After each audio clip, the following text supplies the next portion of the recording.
Assalamu alaikum and a lovely good morning to all. I welcome you all once again in this video tutorial from the core of my heart. Hope you are doing amazing in this Ramadan. Today I am going to check your knowledge, how much you have learned from previous videos. Here we'll be discussing some of the most important MCQs asked in pre-medical exams including NEET and few from model papers with concepts, tricks and tips. Hope you will enjoy. So let's kickstart our video. So guys, our first question is like DNA deoxyribose nucleic acid is present in DNA हमारा कहाँ present होता है? Obviously अगर हम एक cell बनाएंगे उसके nucleus में तो DNA होगा ही, न्यूक्लियस में DNA होगा और कुछ ऑर्गेनेलीज है जो एंडोसिम्बायोटिक थ्योरी से माना जाता है कि वो बैक्टीरिया से फिर वो सेल्स में आ गए। लाइक हमारे पास जो है माइटोकॉन्ड्रिया है और हमारे पास प्लांट सेल्स में जो है डबल मेम्ब्रेन बाउंड स्ट्रक्चर है जिसको हम क्लोरोप्लास्ट कहते हैं। ठीक है, क्लोरोप्लास्ट है और ये माइटोकॉन्ड्रिया है। इन सब में हमारा डीएनए होता है। और अगर ये यूकेरियोट्स थे, अगर हम बैक्टीरिया की बात करें, ये यूकेरियोट्स थे, अगर हम बैक्टीरिया यानी प्रोकैरियोट्स की बात करें, वहां पे क्योंकि न्यूक्लियस नहीं होता, जेनेटिक मटेरियल ओपन रहता है और ये अटैच रहता है मीजोसोम से यानी इनफोल्डिंग ऑफ प्लाज्मा मेम्ब्रेन से वो बाउंड रहता है। तो इस रीजन को जहां पे हमारा वहां डीएनए होता है, इस रीजन को हम न्यूक्लियोइड कहते हैं।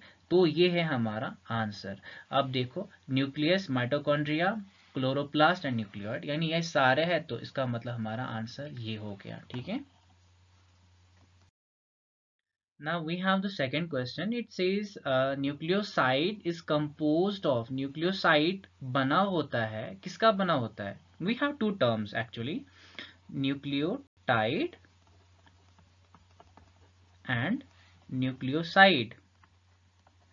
We should remember the difference. Nucleoside, we should remember the difference. One is the nucleotide के तीन पार्ट होते हैं. It has three parts. One is sugar, pentose sugar होता है, 5 कार्बन शुगर होता है, second is the nitrogenous base and third one is the phosphate. ठीक, और फर्क क्या है दोनों में?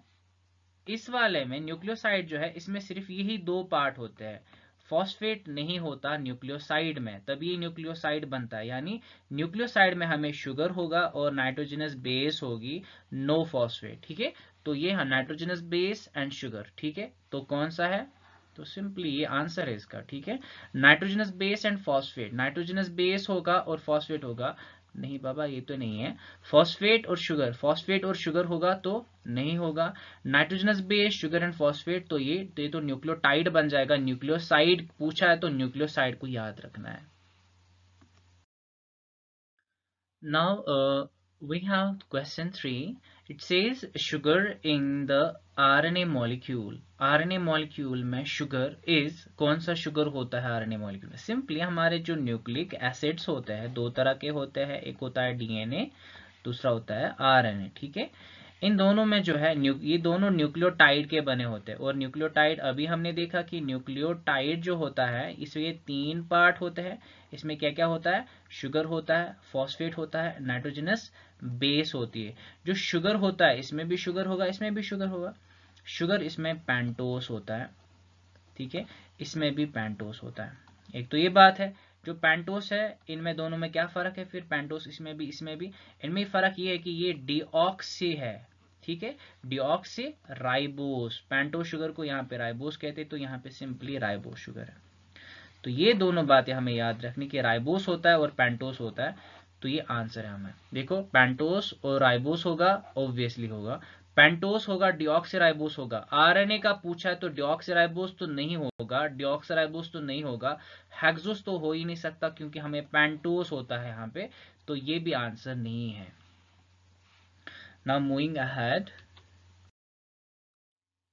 here we have the question 4. Question 4 says, which of the following RNA serves as a blueprint during protein synthesis? जब हम प्रोटीन्स की सिंथेसिस करते हैं तो कौन सा आरएनए हमारा ब्लूप्रिंट एक्ट करता है तो प्रोटीन हमें सिंथेसाइज होंगे। यानी कोई आरएनए है, उस पे कुछ लिखा है, ठीक है, उस पे कुछ मैसेज है, उस पे कुछ कोड्स है, तो ये गाइड करता है कि कौन से अमीनो एसिड आए पहले, फिर कौन सा आए, फिर कौन सा आए, फिर कौन सा आए, फिर कौन सा आए। तो हमें एक प्रोटीन जो है, ये प्रोटीन के कौन से अमीनो एसिड इनके बिल्डिंग ब्लॉक्स होते हैं ना, तो किस सीक्वेंस में इन अमीनो एसिड्स को डाला जाए, ये कौन सा आरएनए हमें गाइड करता है।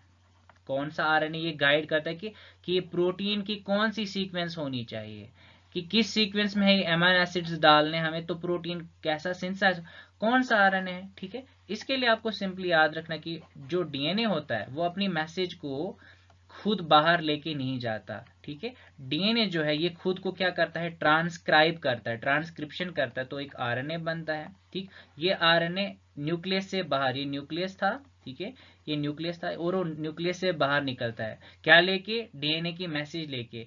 उस आरएनए को हम कहते हैं मैसेंजर आरएनए, यानी एमआरएनए। ये एमआरएनए जाता है प्रोटीन सिंथेसाइजिंग फैक्ट्री पे, है ना, जो प्रोटीन की सिंथेसिस करेगी, क्योंकि प्रोटीन तो बनाना है।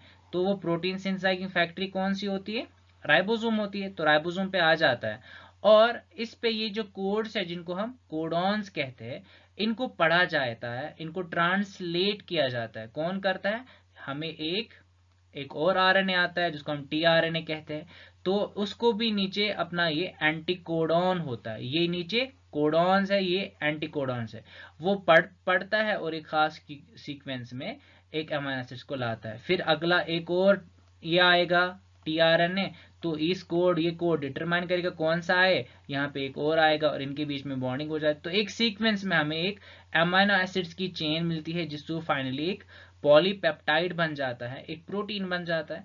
तो कौन गाइड कर रहा है कि कैसा प्रोटीन बने, simply mRNA.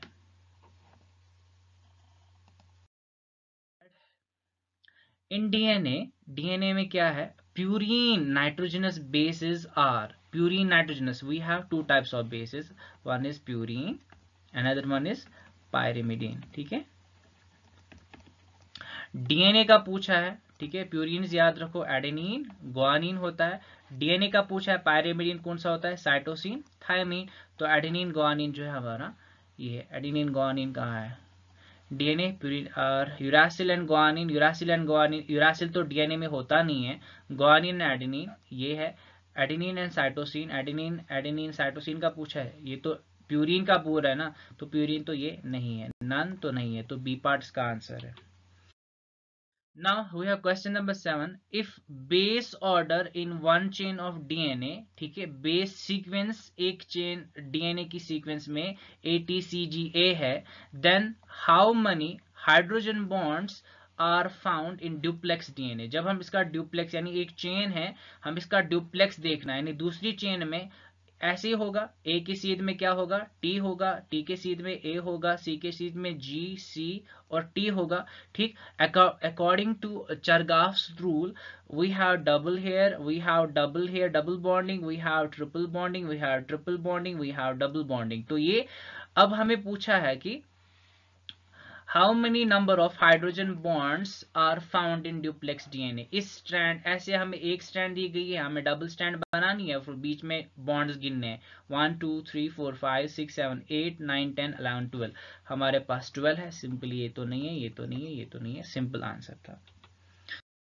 Now we have nucleic acids. Nucleic acids were discovered. Simple straightforward question पूछा है, आपको सिंपली याद रखना, इसमें कोई कॉन्सेप्ट यूज नहीं होगा। सिंपली एक 25 ईयर ओल्ड स्विस केमिस्ट था, ठीक है, कौन सा था, फेडरिक मिशर ही था। तो ठीक है, मैसेल्सन एंड स्टॉल, ये तो दूसरे एक्सपेरिमेंट करने वाले हैं, ओस्टवेल्ड, एवेरी, मैक्लियोड वो तो नहीं है, वैटसन ने तो मॉडल दिया था डीएनए का, तो ये नहीं है, ये फ्रेडरिक मिशर है। ठीक है, तो फ्रेडरिक मिशर जो है, इन्होंने ही डिस्कवर किया था डीएनए को, ठीक है, न्यूक्लिक एसिड्स को इन्होंने डिस्कवर किया था फ्रॉम पस sales.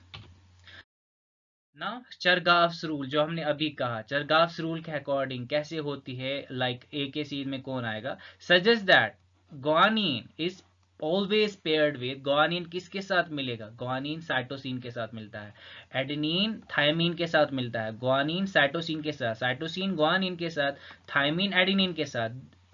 According to Chargaff's rule ये 2 बॉन्ड बनाते, ये 3 बनाते, ये 3 बनाते, ये 2 बनाते, ठीक है। ओके, ना ग्वानिन पूछा है कि किसके साथ पेयर करता है, सिंपली साइटोसिन के साथ बाइंड करता है, एडेनिन के साथ नहीं, थायमिन के साथ नहीं, यूरासिल के साथ नहीं, ठीक है।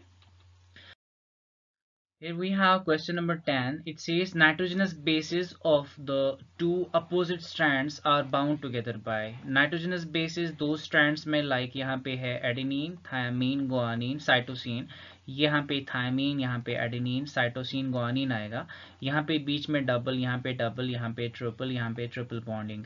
तो ये पूछ रही जो बीच में बॉन्डिंग हो रही है, ये बॉन्डिंग क्या है? ये एक स्ट्रेट फॉरवर्ड क्वेश्चन है। सिंपली आप याद रखना कि ये जो दो स्ट्रैंड्स के बीच में जो बॉन्डिंग बीच में हो रही है, this is simply the hydrogen bonding, simply, ठीक है। फॉस्फोडाइस्टर बॉन्ड तो वहां नहीं होता, पेप्टाइड बॉन्ड प्रोटीन्स में होता है, ग्लाइकोसिडिक ये नहीं होता, ठीक है। In question 11, we have in DNA the linkage between different nitrogenous bases are. यानी हम डीएनए की बात करेंगे तो दो स्ट्रैंड्स होती है। पूछा गया है कि इसमें जो नाइट्रोजनस बेसिस होती है like adenine, guanine, cytosine, thymine, तो यहाँ पे एडेनिन की सीध में थायमीन, साइटोसिन, गुआनिन, एडेनिन, ठीक, इनके बीच में double bond, triple bond, double bond, ऐसा होगा। पूछा गया है सिंपली, पिछला वाला ही क्वेश्चन है किसी और तरीके से, कर्नाटका में आया है, नीट 2013 में आया है। पूछा गया कि बीच में जो बॉन्डिंग होती है ये क्या है, ठीक है। तो पहले से आएंगे, फॉस्फेट लिंकेज होती है, नहीं होती है। हाइड्रोजन बॉन्डिंग होती है, यही होती है। ग्लाइकोसिडिक लिंकेज होती है, नहीं होती है। पेप्टाइड लिंकेज होती है तो प्रोटीन्स की बात है तो नहीं होती है, ठीक है। Now we have the question 12. It says which of the following statement is correct. कौन सा स्टेटमेंट में से सही है? Adenine pairs with thymine through 3 hydrogen bonds, thymine के साथ ट्रिपल हाइड्रोजन बॉन्ड, ये तो गलत है, ये गलत है। Adenine does not pair with thymine, ये तो सिंपली गलत है, ये तो पेयर करता है। Adenine with thymine through 2 hydrogen bonds, adenine जो है थायमीन के साथ 2 डबल बॉन्ड के साथ, ये तो ठीक है, ये तो ठीक है फिलहाल। Adenine pairs with thymine through 1 hydrogen bond, ये तो नहीं है, 1 हाइड्रोजन बॉन्ड कहीं नहीं होता न्यूक्लिक एसिड्स में, वहां नाइट्रोजनस बेसिस के बीच में या तो 2 बॉन्ड्स होंगे या 3 बॉन्ड्स होंगे। तो ये हमें यहाँ पे कॉन्सेप्चुअल यहाँ बातें थी, तो इतना हमें याद रखना इनके बारे में, और ये कि सिंपली कूल रहना है और आपको पता होता है सब। You just need to analyse question in a good manner. So happy learning. My next video will be on the new topic with new strategies, new thoughts. Till that, stay tuned. Thank you and fi amanillah. Yeah, if you like the video, please hit the like button, share this video with your friends, subscribe to my channel, please, and press the bell icon for sure. Thank you so much, guys. Thanks a lot.